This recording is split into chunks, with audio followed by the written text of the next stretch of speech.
মিষ্টি দই হচ্ছে আমার সবথেকে ফেভারিট ডেজার্ট। তাই কালকে লাঞ্চের আগে ওয়েদারটা এত ভালো হয়ে গেছিলো, ভাবলাম এই রেসিপিটা চটজলদি বানিয়ে নেওয়া যাক। এই ইজি রেসিপিটা আমি ফেসবুকেই দেখেছিলাম। টক দইটাকে প্রথমে ভালো করে ফেটিয়ে নিয়ে তাতে কনডেন্স মিল্ক দিয়ে আরও কিছুক্ষণ ফেটিয়ে নিয়েছিলাম, যাতে কোনো রকম লাম্পস না থাকে। আর তার মধ্যে আমি অর্গানিক তাতুয়ার জ্যাগেরি পাউডারটা দিয়ে আবার কিছুক্ষণ মিক্স করি।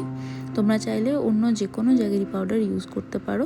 তারপর সেটাকে ভালো করে মিক্স হয়ে গেলে 50 সেকেন্ডস থেকে 1 মিনিট মতো আমি মাইক্রোওয়েভ করে নিই। দেন হাফ অ্যান আওয়ার মতো ডিপ ফ্রিজে রেখে দিলেই এই মিষ্টি দইটা রেডি। খেতে কিন্তু জাস্ট অসাধারণ হয়েছিল, মানে আমি বানিয়েছি বলে বলছি না, সত্যিই খুব ভালো হয়েছিল। মানে দোকানের মিষ্টি দই থেকে কিন্তু কোনো অংশে কম নয়। তোমরাও অবশ্যই এটা ট্রাই করো। আমার মনে হয় এটা ভীষণ ইজি হবে দই বানানোর জন্য। আর অবশ্যই কমেন্ট করে জানিও কেমন লাগলো ব্লগটা। কেমন হয়েছে? দারুণ, একদম লাল দই, প্রপার একদম